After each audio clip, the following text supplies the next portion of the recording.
Utilizar papel, mas você pode usar EVA também. Para fazer o tronco, a madeira, eu vou utilizar EVA, porque eu não tinha papel marrom. Aí, eu fiz esses rolinhos aqui, né, com a cola quente. Vou mostrar pra vocês aqui.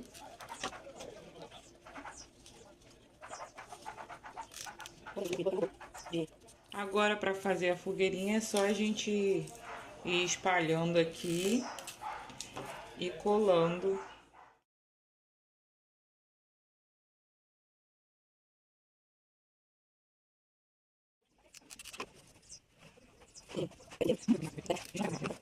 Agora, a gente vai colar aqui em cima.